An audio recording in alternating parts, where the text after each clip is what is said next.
सुप्रभात बच्चों, मैं अनु ग्रोवर स्प्रिंगफील्ड्स पब्लिक स्कूल की अध्यापिका आपका पुनः से स्वागत करती हूँ। चलिए आज आपकी हिंदी की उड़ान पुस्तक का पाठ 8 और पृष्ठ संख्या 44 का हम पठन करेंगे। यह कविता प्रसिद्ध कवि रामधारी दिनकर जी द्वारा लिखी गई है और इसमें चांद को एक नटखट बालक के रूप में प्रस्तुत किया गया है और इसमें माँ की दुविधा का भी वर्णन किया गया है। तो चलिए अब हम इस कविता का पहला पैरा पढ़ेंगे और अंडरलाइन वर्ड रेखांकित शब्दों को देखेंगे। हटकर बैठा चांद एक दिन माता से यूं बोला, सिलवा दे माँ मुझे ऊन का मोटा एक झिंगोला। सनसन चलती हवा रात भर जाड़े से मरता हूँ, ठिठुर ठिठुर कर किसी तरह यात्रा पूरी करता हूँ। अब इसी तरह से हम इसका अगला पहरा पढ़ेंगे। बच्चे की सुन बात कहा माता ने, अरे सलोने कुशल करे भगवान। लगे मत तुझको जादू टोने, चाड़े की तो बात ठीक है पर मैं तो डरती हूँ, एक माप में कभी नहीं मैं तुझको देखा करती हूँ। इसमें भी आपने अच्छे से पढ़ना है इस वाले पैराग्राफ को। अब हम पढ़ेंगे अगला पैराग्राफ, मीन्स अगली लाइंस में भी देखेंगे कि कैसे चांद के लिए माता और चांद की बातचीत होती है।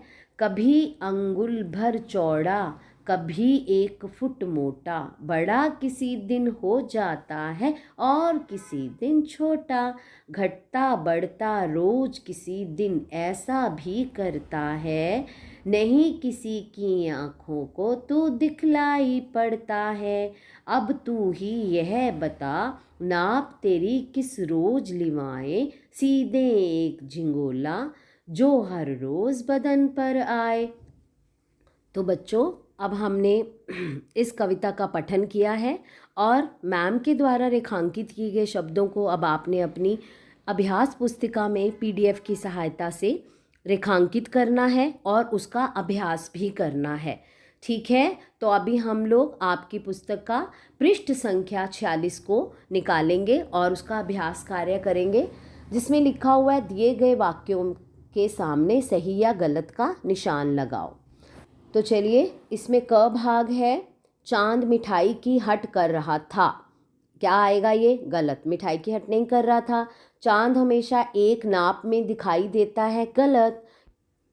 ग भाग है, चांद कभी कभी दिखाई नहीं देता, सही। अब कभी दिखाई देता है वो कभी नहीं, तो इसलिए हम इस पर सही का निशान बनाएंगे। अब है नीचे लिखे विशेषण शब्दों को सही संज्ञा शब्दों से मिलाओ। सनसन क्या बनी? हवा। मीठी वाणी, काले बादल, नन्ही बूंदें, खट्टी मीठी बातें। तो हमने इसमें विशेषण शब्दों को संज्ञा से मिला दिया। ठीक है, तो अब हम पृष्ठ संख्या 47 का अभ्यास करेंगे। तो 3 भाग में बनेगा। इस पाठ में से ढूंढकर समान तुक यानी एक जैसी ध्वनि वाले शब्द लिखो।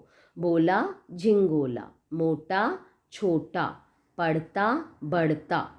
तो 4 भाग में है। इन शब्दों का अपने वाक्यों में प्रयोग करो। जो कि है हट, हमें हट नहीं करनी चाहिए। आप अपना कोई भी वाक्य बना सकते हैं। ठीक। दूसरा वाक्य है झिंगोला। फिर इसका वाक्य क्या बनाया मैम ने? मेरे पास ऊन का झिंगोला है। तो आप भी अपना कोई भी वाक्य बना सकते हैं। ठीक है, फिर 5 भाग में है, दिए गए प्रश्नों के उत्तर में सही का निशान लगाओ। ठीक है, इस कविता में चांद माता से किस चीज़ के लिए हट कर रहा है? तो इसके ऑप्शन में क्या है? खिलौने के लिए, झिंगोले के लिए या टोपी के लिए। तो हमारा सही आंसर क्या है? झिंगोले के लिए। ख भाग है, चांद के लिए झिंगोला क्यों नहीं सिल रहा? क्योंकि चांद छोटा है, क्योंकि चांद का आकार बदलता रहता है, क्योंकि माँ चांद से नाराज़ है। तो इसका सही उत्तर क्या होगा? क्योंकि चांद का आकार बदलता रहता है। तो आप सबने पीडीएफ की सहायता से ये अभ्यास कार्य और रेखांकित शब्द अपनी अभ्यास पुस्तिका में करने हैं। धन्यवाद।